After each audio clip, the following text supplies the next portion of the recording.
নমস্কার, আপনাদের সকলকে দি লিটারেরি ওডিসি চ্যানেলে স্বাগত। আজকে থেকে আমরা একটা নতুন ইনিশিয়েটিভ বা উদ্যোগ গ্রহণ করেছি এবং এটা যতদিন সম্ভব আমরা এই উদ্যোগটাকে সক্রিয় রাখার চেষ্টা করব। উদ্যোগটা কিছুই নয়, একটা ছেলে মানুষই বলা যেতে পারে। আজকে থেকে যতদিন সম্ভব আ আমি এবং আমার ওই ক্যামেরার ওপাশে আরো ২-৩ জন আছেন, যারা মিলে এই আ ছেলেমানুষিটা যদিও ছেলেমানুষি করবার মতো বয়স আমাদের নেই, অতিক্রম করে ফেলেছি অনেক আগেই। তাও ছোট হতে তো সকলেরই ইচ্ছা হয়। যখন ছোট ছিলাম তখন ইচ্ছা ছিল বড় হওয়ার, এখন বড় হয়ে গিয়ে ছোট হতে ইচ্ছা করছে। যাই হোক, বিষয়টা হচ্ছে এটাই যে আজকে থেকে আমরা একটা নতুন ইনিশিয়েটিভ শুরু করেছি, গ্রহণ করেছি।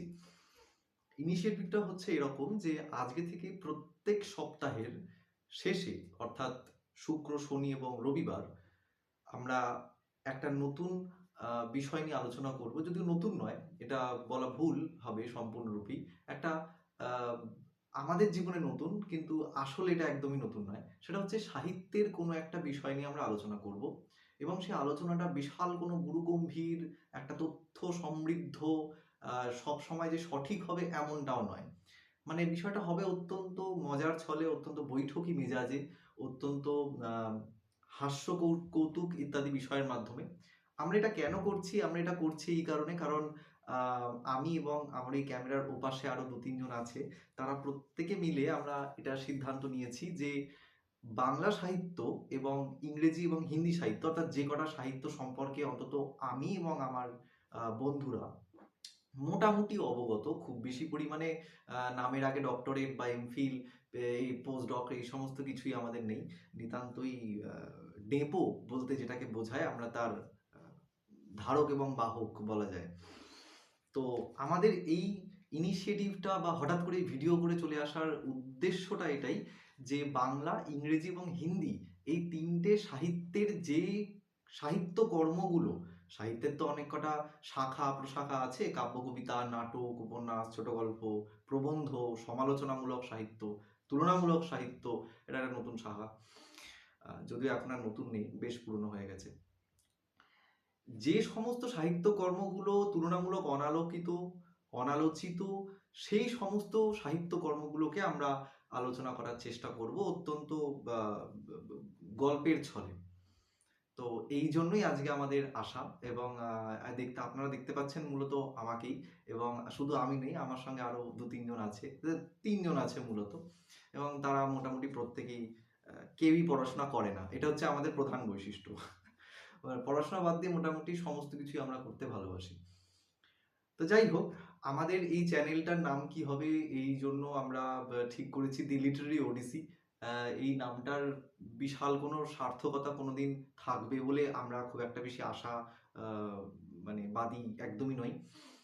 আম তো সমস্ত কথার মূল উদ্দেশ্য এটাই যে আজকে থেকে আমরা আগামী প্রত্যেকটা সপ্তাহের শেষে বাংলা, ইংরেজি এবং হিন্দি সাহিত্যের যে সমস্ত সাহিত্যকর্মগুলোকে নিয়ে তুলনামূলক কম আলোচনা করা হয়, একটু আড়ালে থেকে যায়, underrated বলা হয় যেটাকে, যে সমস্ত সাহিত্যকর্মগুলোকে, সেগুলোকে নিয়ে একটু আলোচনা করব।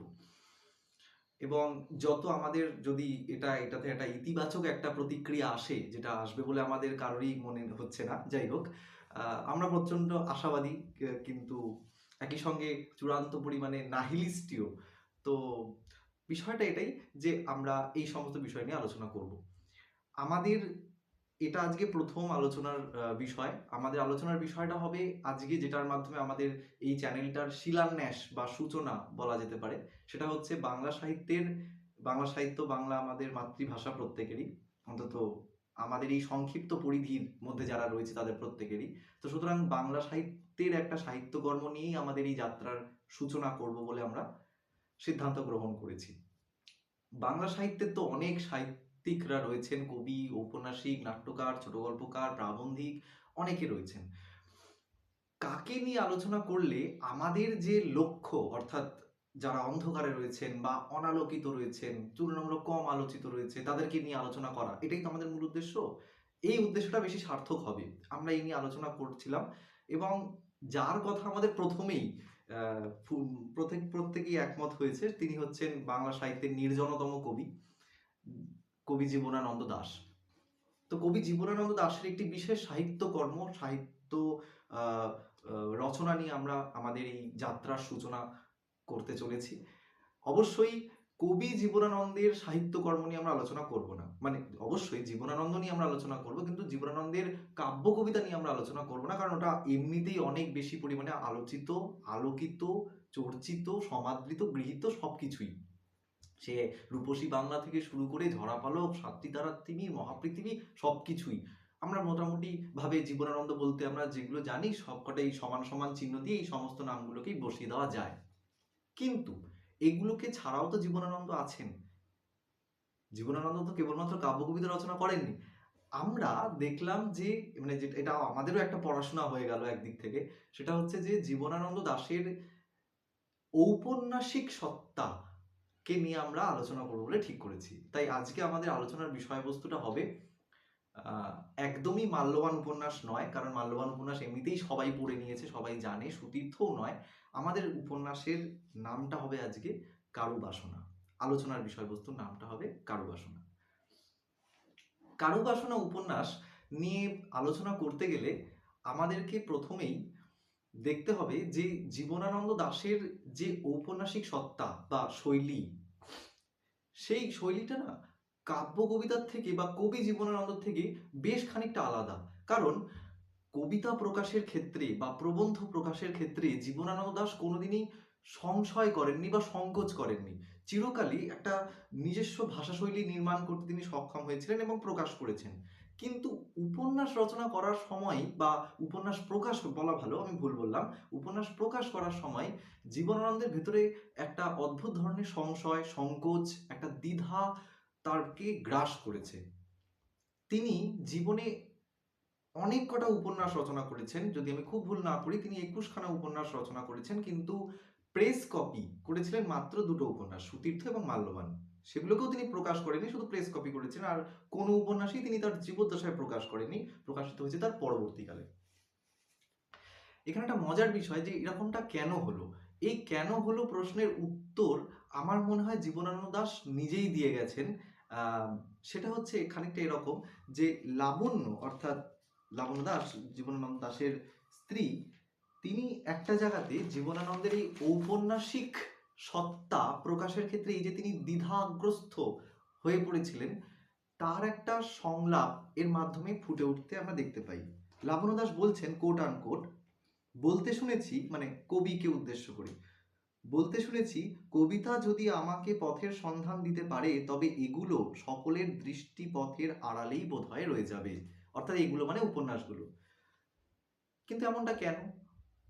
কবিতার ক্ষেত্রে জীবনানন্দ দাশকে আমরা সকলেই জানি যে রবীন্দ্র উত্তর যুগের একজন যুগশ্রেষ্ঠ কবি এবং একটা নিজস্ব ভাষাশৈলী নির্মাণ করতে সক্ষম হয়েছিলেন।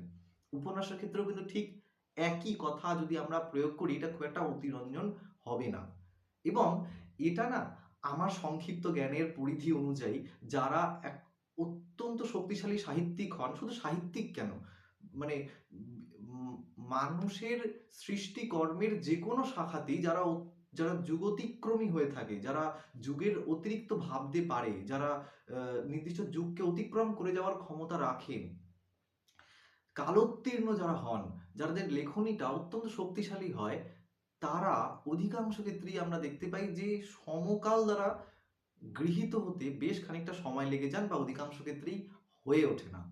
জীবনানন্দ দাশের মাল্যবান উপন্যাসের ক্ষেত্রেও কিন্তু এই জিনিসটা হতে আমরা দেখেছি অনেকেই।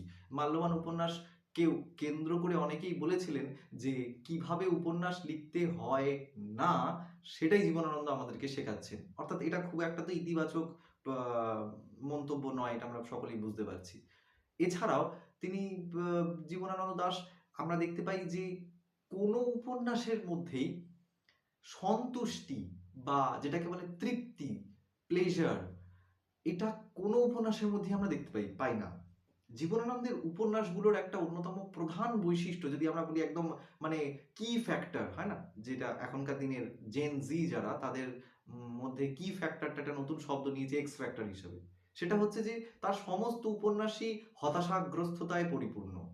একটা চূড়ান্ত হতাশাগ্রস্ততা, একটা অবসাদগ্রস্ততা, একটা উদ্দেশ্যহীনতা, একটা সিদ্ধান্তহীনতা, এবং সর্বোপরি যেন সক্রিয়তার বিপরীত মেরুতে অবস্থান করছে এরকম একটা জিনিস প্রকাশিত হচ্ছে তার সমস্ত উপন্যাসগুলোর মধ্যে দিয়ে।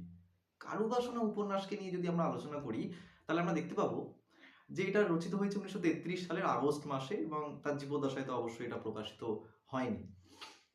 জীবনানন্দ দাশের জীবনটা বিশেষ করে এই 1928 থেকে 1935 সময়কালটা যদি আমরা দেখি তাহলে আমরা দেখতে পাবো যে এই সময়কালে তিনি ছিলেন ব্যক্তিগত জীবনে অর্থাৎ বাস্তব জীবনেও তিনি ছিলেন ভয়ঙ্কর অস্থির, তিনি ছিলেন ভয়ঙ্কর উদ্দেশ্যহীনতা দ্বারা পরিপূর্ণ। এই যে ডামাডোল অর্থাৎ কেরিয়ার সম্পর্কে যে ডামাডোল, জীবিকা সম্পর্কে যে একটা উদ্দেশ্যহীনতা, যে সন্দেহাতীত হতে না পারা, সবসময় সন্দেহর মধ্যে অবস্থান করা, এটা জীবনানন্দের এই পর্বের মধ্যে ভয়ঙ্কর পরিমাণে ছিল। এবং মজার বিষয় হচ্ছে, মানে মজার বিষয় নয়, এটা দুর্ভাগ্য আমাদের যে তার সমগ্র জীবনকালটাই যদি আমি দেখি তাহলে আমরা দেখতে পাবো যে জীবনানন্দের জীবিকা বা জীবিকা করার ক্ষেত্রে তার জীবনকালটাও পুরোটাই বলতে গেলে স্থিতিশীলতা কোনোদিন পায়নি। কখনো সিটি কলেজে পড়াচ্ছেন, কখনো বরিশালে চলে যাচ্ছেন, কখনো ব্রজমোহন কলেজে পড়াচ্ছেন, সেখান থেকে চাকরি ছেড়ে ফেলছেন, কখনো সহকর্মীদের সঙ্গে ঠিক মতন বনিবনা হয়ে উঠতে পারছে না, কখনো নিজেই চাকরি ছেড়ে দিচ্ছেন, কোনো জায়গাতেই সুপারিশ ছাড়া চাকরি হচ্ছেন না, চাকরি হলেও আবার চাকরি ছেড়ে ফেলছেন, কখনো দিল্লিতে যাচ্ছেন, কখনো আবার কিছুই করছেন না, টিউশনই পড়াচ্ছেন। এই যে একটা চূড়ান্ত অস্থিরতা, এটা কিন্তু জীবনানন্দকে চিরকাল জীবনানন্দ এই অস্থিরতাকে কেন্দ্র করে আবর্তিত হয়েছে দুর্ভাগ্যবশত। কারুবাসনা উপন্যাসটা এই অস্থিরতার একেবারে কেন্দ্রবিন্দুতে রচিত। কারুবাসনা 1933-এ রচিত এবং 1928 থেকে 35-এ তিনি ছিলেন ভয়ঙ্কর রকমের বেকার। 30-এ বিয়ে করেন, 31-এ মঞ্জুশ্রী দাস জন্মগ্রহণ করেন, তার নিজের কন্যা। এবং মজার বিষয় হচ্ছে জীবনানন্দের এই কারুবাসনা উপন্যাসের সঙ্গে তার ব্যক্তিগত জীবনের অনেক মিল পাওয়া যায়। মঞ্জুশ্রী জন্মগ্রহণ করেন 1931-এ, কারুবাসনা উপন্যাসেও কিন্তু একটা মেয়ের প্রসঙ্গ আসছে, তার নাম হচ্ছে খুকুমণি, যদিও এটা ডাক নাম, আসল নাম প্রকৃত নাম কি এটা আমরা পাই না। তারও বয়স কিন্তু 2.5 বছর। যদি 31-এ জন্মগ্রহণ করে, 33-এ তারও বয়স ওই 2-2.5 বছরই হওয়ার কথা। তাহলে আমরা দেখতে পাবো যে ভয়ঙ্কর একটা মিল খুঁজে পাচ্ছি, সাদৃশ্য খুঁজে পাচ্ছি, সামঞ্জস্য খুঁজে পাচ্ছি। এবং দারিদ্র্যের প্রসঙ্গ এটা তো রয়েইছে। জীবনানন্দ ব্যক্তিগত জীবনে আর্থিক সফলতা কি জিনিস, স্বাচ্ছন্দ্য কি জিনিস, এটা খুব একটা আস্বাদন তিনি করে উঠতে পারেননি। উপন্যাসের মধ্যেও আমরা সেটাই দেখতে পাই।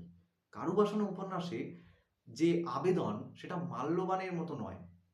অবশ্যই দুটোতেই অবসাদগ্রস্ততা রয়েছে, কিন্তু কারুবাসনার অবসাদগ্রস্তটা না, ডিপ্রেশনটা একটু বেশি সাবলাইমে চলে, অনেক বেশি বুকের ওপর বোঝা সৃষ্টি করে দেয়। কারণ এই উপন্যাসের যে প্রধান চরিত্র হেম, সেই চরিত্রটা কখনো বরিশালে থাকছে, ভাবছে কলকাতায় চলে আসি, তারপরে ভাবছে কলকাতায় এসে কি করব, তারপরে বলছে যে আমি এমএতে আর একটা, এতদিন কলকাতায় থাকলে এমএ আর একটা এমএ ডবল এমএ করে ফেলতাম, ডবল এমএ করেও বা কি হতো, তারপরে বলছে আমি বাসের কন্ডাক্টরি করব, তার স্ত্রী বলছে যে যদি বাসের কন্ডাক্টরি করতো তো তাহলে এমএ কেন করলে, তারপরে আরো একজন বলছে যে ফেলে দাও ক্যালকাটা ইউনিভার্সিটিকে পুকুরের জলে, ইত্যাদি ইত্যাদি বিষয়। তো আমরা দেখতে পাই যে কখনো তিনি বলছেন আমি টিউশনই করব, কখনো বলছেন যে না এখানেই থাকি, মানে ঢাকাতে, এই ঢাকা সরি বাংলাদেশে, কখনো বলছেন যে না আমি তাহলে টিউশনই পড়াই, কখনো বলছেন না না তাহলে আমি বাসের কন্ডাক্টরই করি। এই যে একটা চূড়ান্ত সিদ্ধান্তহীনতা, এটাই কারুবাসনা উপন্যাসের একদম বীজ বলা যেতে পারে, বা যেটাকে বলে অভিজ্ঞান। যেটা হেম চরিত্রটা, যেটা প্রধান, মানে মোটের ওপর হেম চরিত্রটাকেই প্রধান চরিত্র হিসেবে বলা যেতে পারে। কারুবাসনা উপন্যাসের যে আসল প্যারাগ্রাফ, মানে বা অন্যগুলো নকল এমনটা বলছি না, মানে আমার সংক্ষিপ্ত জ্ঞানের পরিধি অনুযায়ী এই একটা প্যারাগ্রাফের মধ্যেই কারুবাসনার যে প্রধান অভিজ্ঞান সেটা ফুটে উঠেছে। সেই প্যারাগ্রাফটা হলো কারুবাসনা আমাকে নষ্ট করে দিয়েছে। এটা হচ্ছে 197তম পৃষ্ঠা। পড়ছে হচ্ছে জীবনানন্দ সমগ্র বলে একটা সংকলন গ্রন্থ আছে, সেই সংকলন গ্রন্থের অনুযায়ী কারুবাসনা আমাকে নষ্ট করে দিয়েছে। সব সময় শিল্প সৃষ্টি করার আগ্রহ, তৃষ্ণা, পৃথিবীর সমস্ত সুখ দুঃখ লালসা কলরব আড়ম্বরের ভিতর কল্পনা ও স্বপ্ন চিন্তার দুচ্ছেদ্য অঙ্কুরের বোঝা বুকে বহন করে বেড়াবার জন্মগত পাপ। এই জন্মগত অভিশাপ আমার সমস্ত সাংসারিক সফলতা নষ্ট করে দিয়েছে। আমার সংসার ভরে দিয়েছে ছাই কালি ধূলির শূন্যতায়। যে উদ্যম ও আকাঙ্ক্ষায় নিঃসংকোচ সাংসারিকতা ও স্বাভাবিকতা স্বরাজ পার্টি গঠন করতে পারতো, কিংবা কংগ্রেস, কিংবা মোটর কার, কিংবা কোনো নামজাদা বই, কিংবা চায়ের দোকান, কিংবা কোনো অক্লান্ত কর্মী যেভাবে চেয়ারম্যান গঠন করে, কিংবা সচ্চরিত্র হেডমাস্টারকে, মুচিকে, মিস্ত্রিকে, সেই আকাঙ্ক্ষা উদ্যম কোনোটাই নেই আমার। এটাই কারুবাসনা উপন্যাসের এই যেটা বললাম, এই যে উদ্দেশ্যহীনতা, এই যে সক্রিয়তার বিপরীত দিকে চলে যাওয়া, নিশ্চেষ্টতা, এটাই কারুবাসনা উপন্যাসের প্রধান অভিজ্ঞান বলা যেতে পারে। এবং সর্বোপরি আমরা দেখতে পাই যে কারুবাসনা উপন্যাসের এই যে হেম চরিত্রটা রয়েছে, তার সঙ্গে আরো অনেক কটা চরিত্র রয়েছে, পিসিমা রয়েছে, বাবা রয়েছে, মা রয়েছে, তার স্ত্রী রয়েছে, তার মেয়ে রয়েছেন, মেজু কাকা, সেজু কাকা, যদুনাথ, অনেক চরিত্ররা রয়েছেন। কিন্তু আকর্ষণীয় বিষয় হচ্ছে এটাই যে প্রত্যেকটা চরিত্র থেকে অনেকটা দূরে অবস্থান করছে। স্থানিক দূরত্ব নয়, মানসিক দূরত্বে অবস্থান করছে। অর্থাৎ কারুবাসনা উপন্যাসের মধ্যে কবি, লেখক বা উপন্যাস, এখানে তো তাকে উপন্যাসিক হিসেবেই ধরতে হবে। মানে জীবনানন্দ দাশ বলতে গেলে খালি কবি শব্দটা আগে চলে আসে, এটা আমাদের একটা মানে কি বলে মুদ্রাদোষ বলা যেতে পারে। কারুবাসনা উপন্যাসে এই যে চরিত্রগুলোকে, সেটাকে মূলত দুটো ভাগে ভাগ করা যেতে পারে।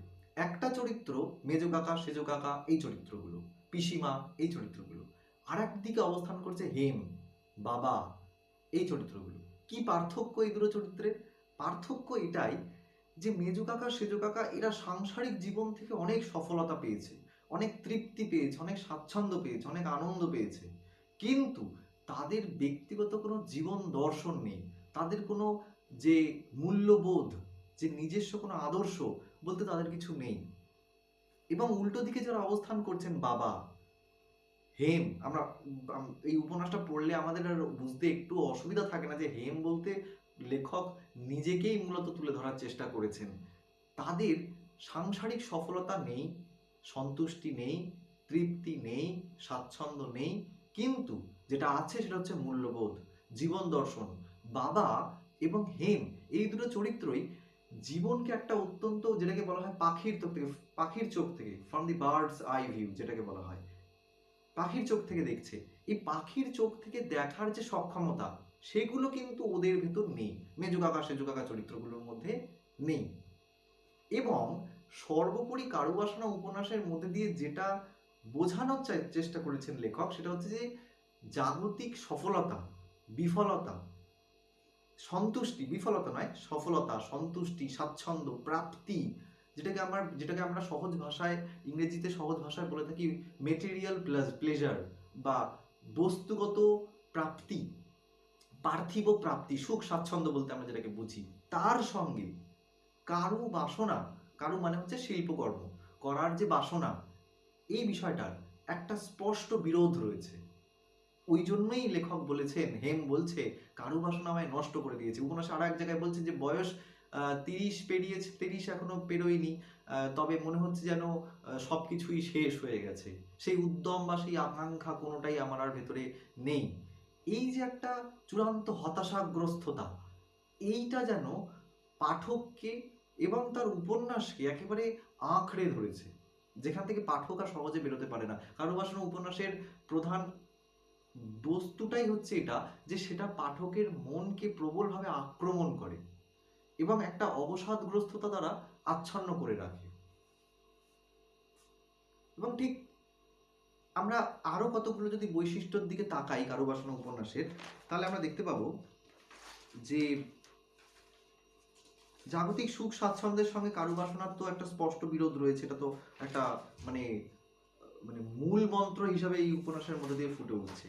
সর্বোপরি যদি আমরা একটা কনক্লুশনটা টানতে হয় সমস্ত কিছুর, সেটা আমরা দেখতে পাবো যে লেখক এই কথাটাই বোঝানোর চেষ্টা করেছেন যে লাইফ ইজ র্যান্ডম, মিনিংলেস, অর্থহীন, এবং খুবই একটার সঙ্গে একটার কোনো মিল খুঁজে পাওয়া যাবে না। যেমন এই বিষয়টা থেকেই কারুবাসনার মধ্যে দিয়ে লেখক তুলে ধরার চেষ্টা করেছেন, আমার ভুলও হতে পারি আমি, আমার মন্তব্য মানে চিন্তা শক্তি, সংক্ষিপ্ত দুর্বল চিন্তা শক্তি অনুযায়ী আমার মনে হয় তিনি অ্যাবসার্ডিজম, যে পাশ্চাত্যে যে বিখ্যাত দার্শনিক দৃষ্টিভঙ্গি, যে অস্তিবাদ, এক্সিস্টেনশিয়ালিজম থেকে অ্যাবসার্ডিজম, অ্যালবার্ট কামু হোক বা সোরেন কিরকেগার্ড হোক বা ফ্রান্স কাফকা হোক, এনাদের যে দৃষ্টিভঙ্গি যে life is meaningless, life is random, এবং একটার সঙ্গে একটা কোনো অ্যাবসার্ড, সোজা কথায় বলতে গেলে সেই অ্যাবসার্ডিটি, সেই উদ্ভটত্ব কারুবাসনা উপন্যাসের মধ্যে দিয়ে তিনি তুলে ধরার চেষ্টা করেছেন। এবং এই উদ্ভটত্বের কারণেই এত বেশি সন্দেহ, এত বেশি সংশয়, এত বেশি উদ্দেশ্যহীনতা হেম চরিত্রটার মধ্যে রয়েছে, এত বেশি অন্ধকারের মধ্যে রয়েছে হেম চরিত্রটা। যেমন আমি একটু পড়ে শোনাবার চেষ্টা করব। সোরেন কিরকেগার্ডের একটা কোটেশন, তিনি এই জীবন যে উদ্ভট সেই বক্তব্য সম্পর্কে তিনি এই বক্তব্যটা রেখেছেন। তিনি বলেছেন, coat unquote, human life is not designed for pleasure and the truth is that all of us live in an anxiety and despair. We suffer from anxiety and even when we are not aware of it. This is because at the bottom of our anxiety it is not objective at all. It is subjective anxiety. It is the fear of nothingness and the void of human existence. অর্থাৎ প্রথম বাক্যটা পড়লেই আমরা এই কারুবাসনার যে মূল সুর সেটা আমরা ধরতে পারবো, যে human life is not designed for pleasure. এটাই কিন্তু হেমের জীবন মূলত। হেম যে চূড়ান্ত অনিশ্চয়তায় ভুগেছে কারুবাসনা উপন্যাসে, তিনি যে বারবার সিদ্ধান্ত নিতে পারছেন না যে তিনি বাংলাদেশে থাকবেন, তিনি বরিশালে থাকবেন, নাকি তিনি কলকাতায় আসবেন, তিনি কি মাস্টারি করবেন, চাকরির খোঁজ করবেন, নাকি কন্ডাক্টারি করবেন। ইনফ্যাক্ট একটা জায়গাতে তার মায়ের সঙ্গে কথোপকথন করতে গিয়ে তো তিনি এটাই বলেছেন যে গলায় দড়ি দেবো, আত্মহত্যা করব, পকেট মারবো। অর্থাৎ আমরা দেখতে পাই যে বেআইনি এবং সম্পূর্ণরূপে তার চেতনা শক্তি, তার চিন্তন প্রণালী এবং শারীরিক সক্রিয়তা, অর্থাৎ মানসিক সক্রিয়তা এবং শারীরিক সক্রিয়তা দুই ক্ষেত্রেই কিন্তু একটা নিশ্চেষ্টতা, একটা নিষ্ক্রিয়তার দিকে তাকে ঠেলে দিচ্ছে। কেন? কারণ human life is not designed for pleasure. এই যে অ্যাবসার্ডিটি, এই অ্যাবসার্ডিটিটাই হচ্ছে হেম চরিত্রের অভিজ্ঞান।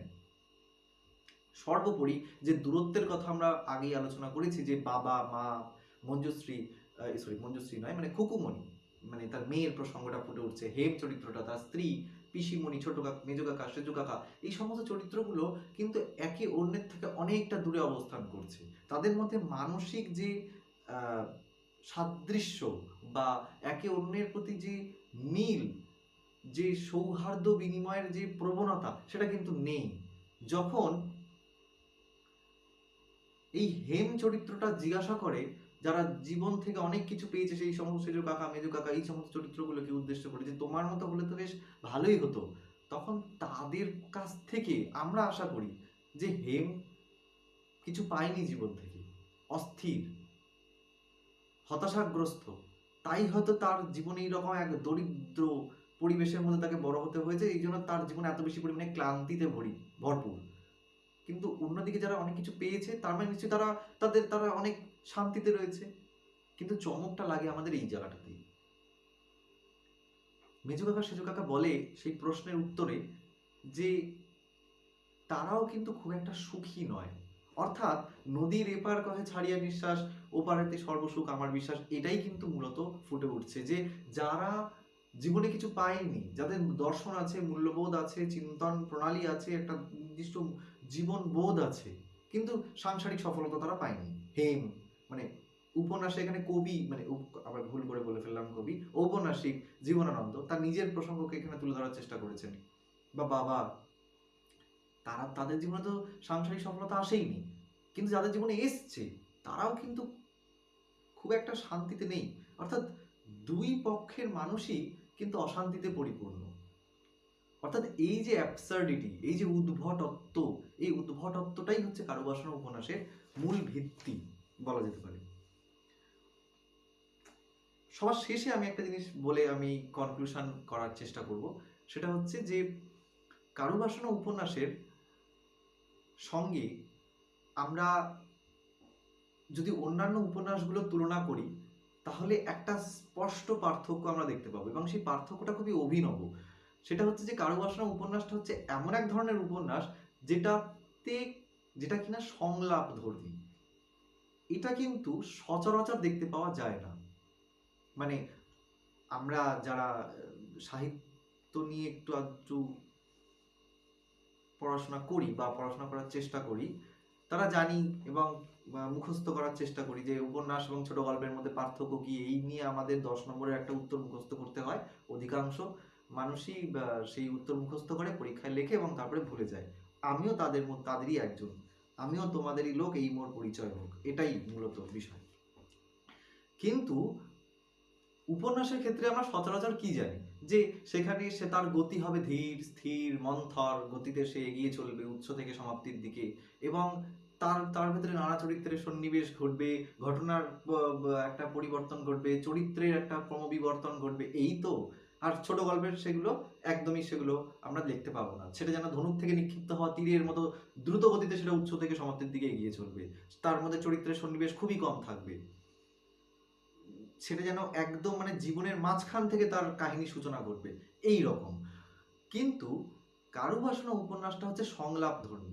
এখানে কাহিনী কিন্তু বিশেষ কিছু নেই। অর্থাৎ উপন্যাসের ক্ষেত্রে কাহিনীটা তো একটা অত্যন্ত বড় একটা প্রমিনেন্ট একটা বিষয়, একটা বড় এটা এটা কাহিনীকে অগ্রাহ্য করে উপন্যাস লেখার কথা তো আধুনিক ঔপন্যাসিকেরাও ভাবতে পারবেন না। কিন্তু কারুবাসনা উপন্যাসের দিকে যদি আমরা তাকাই, আমরা দেখতে পাবো যে এখানে কাহিনী বলতে বিশাল কিন্তু কিছু নেই। আর তার থেকেও বড় বিষয়, যেটা উপন্যাস হওয়ার একেবারে মানে বিশাল বড় বাধা হিসাবে দাঁড় করিয়ে দেয়, সেটা হচ্ছে পৌনঃপুনিকতা। কারুবাসনা উপন্যাসের মধ্যে কিন্তু পৌনঃপুনিকতা রিকারেন্সি অনেকবার রয়েছে।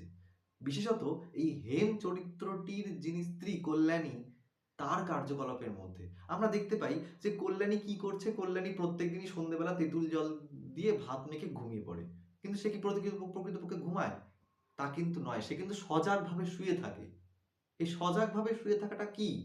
সাংসারিক জীবন থেকে নিজেকে বিচ্ছিন্ন করে রাখা, দূরে সরে আনা। এই যেটা বললাম যে কাছে থেকেও দূরে সরে আসার প্রবণতা, এটা কিন্তু কারুবাসনা উপন্যাসের মধ্যে আমরা দেখতে পাই। এবং সাংসারিক জীবনের একটা চূড়ান্ত অর্থনৈতিক যে অস্থিরতা, সেটা তো আছেই। বাবা চরিত্রটা কি করে? উপন্যাসটা অনেকটা বিশাল বড় উপন্যাস না হলেও আমরা দেখতে পাই যে উপন্যাসের মধ্যে বাবা চরিত্রটা অনেকটা অংশ জুড়েই রয়েছে। কিন্তু তার যে কাজকর্ম, তার মধ্যে কি কোনো পরিবর্তন এসছে? আমরা কিন্তু দেখতে পাবো না। অদ্ভুত এক অন্ধকারের মধ্যে সে বসবাস করে। সে আম সন্ধ্যেবেলা খাতা চেক করে। কারণ সে একটি স্কুলের হেডমাস্টার। এই যে কল্যাণী ভাত দিয়ে তেঁতুল জল মেখে ঘুমিয়ে পড়লো বা শুয়ে পড়লো, বাবা সন্ধ্যেবেলা ছেলেদের খাতা দেখতে বসে গেল, এই যে কাজগুলো, এই কাজগুলো কিন্তু একাধিকবার এসছে, এবং একাধিকবার একাধিক রকম ভাবে এসছে এমনটাও নয়, একই রকম ভাবে এসছে। এই যে পৌনঃপুনিকতা, একই ঘটনার যে বারংবার পুনরাবর্তন, এটা একটা বিশাল বড় বিষয়, বৈশিষ্ট্য কারুবাসনা উপন্যাসের। এবং আমার মনে হয় যে জীবনানন্দ দাশ নিজেও জানতেন যে তার এই উপন্যাসগুলো এখনো কিছু করা বাকি আছে। সংযোজন, পরিমার্জন, সংশোধন, পরিবর্তন, পরিমার্জন, পরিবর্ধন, এইগুলো করা এখনো বাকি আছে। ফলে এই সমস্ত উপন্যাসগুলোকে ধরেই এটাই যে চূড়ান্ত উপন্যাস আমরা বলতে পারি না। অর্থাৎ এখানেও হয়তো ফাইনাল স্টেজ এটা নয়, এরপরেও আরো কিছু করা হয়তো বাকি ছিল, কিন্তু তিনি করেননি বা করার মতো সুযোগ পাননি, এটাও হতে পারে। কিন্তু যাই হোক, আমরা কারুবাসনা উপন্যাসের মধ্যে আমরা যে কতগুলো প্রধান প্রধান পয়েন্ট আমরা দেখতে পেলাম, সেটা হলো যে এক তো এই চরিত্রটা, এই পুরো উপন্যাসটা পুরুষ কেন্দ্রিক, হেমকে কেন্দ্র করেই আবর্তিত হয়েছে। এবং এই বৈশিষ্ট্যটা কিন্তু কারুবাসনা ব্যতীত জীবনানন্দের সমস্ত উপন্যাসের মধ্যে দিয়ে আমরা দেখতে পাই। মূলত অধিকাংশ উপন্যাসের সমস্ত উপন্যাসই হচ্ছে পুরুষ কেন্দ্রিক। দ্বিতীয়ত, অবসাদগ্রস্ততায় পরিপূর্ণ, সিদ্ধান্তহীনতা, উদ্দেশ্যহীনতা, এবং এই উদ্দেশ্যহীনতা থেকে তার ভেতরে জন্মাচ্ছে একটা অপরাধ বোধ, যা তাকে করে দিচ্ছে সক্রিয়তার বিপরীত মেরুতে অবস্থান করে দিচ্ছে, নিশ্চেষ্টতার দিকে তাকে ঠেলে দিচ্ছে। দ্বিতীয়ত। তৃতীয়ত, অ্যাবসার্ডিজম, উদ্ভটত্ব, কারুবাসনা উপন্যাসের একটা ভিত্তি স্তম্ভ হিসেবে ফুটে উঠছে, যে life is meaningless, life is random. এখানে কি যে হতে পারে কখন কেউ জানে না। এই যে র্যান্ডামনেস, এই যে উদ্ভটত্ব, যেটা সোরেন কিরকেগার্ড থেকে শুরু করে পরবর্তী অ্যালবার্ট কামু থেকে শুরু করে পরবর্তীকালে ফ্রান্স কাফকার মেটামরফোসিস, দি ট্রায়াল, এই সমস্ত রচনার মধ্যে দিয়ে ফুটে উঠবে এই উদ্ভটত্ব, এই যে the fear of existence or the existential crisis, এই বিষয়গুলো কিন্তু কারুবাসনার উপন্যাসের মধ্যে দিয়ে ফুটে উঠছে। তো আমাদের বক্তব্য এখানেই শেষ। আমার সংক্ষিপ্ত জ্ঞানের পরিধি অনুযায়ী কারুবাসনা উপন্যাস পড়ে আমি এইটুকুই বুঝতে পেরেছি, এবং আমার এই বক্তব্যটা প্রস্তুত করার ক্ষেত্রে বাংলাদেশের রাজশাহী বিশ্ববিদ্যালয়ের বঙ্গভাষা ও সাহিত্য বিভাগ থেকে প্রকাশিত একটা ম্যাগাজিন সাহিত্যিকী, যার নাম, এবং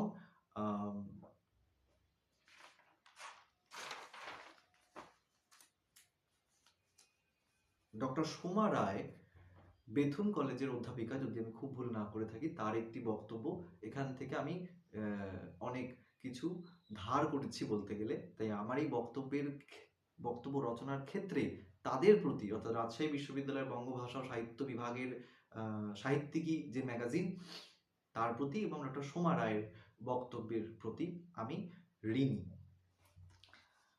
দেখা হচ্ছে আমাদের পরবর্তী আলোচনায়। নমস্কার।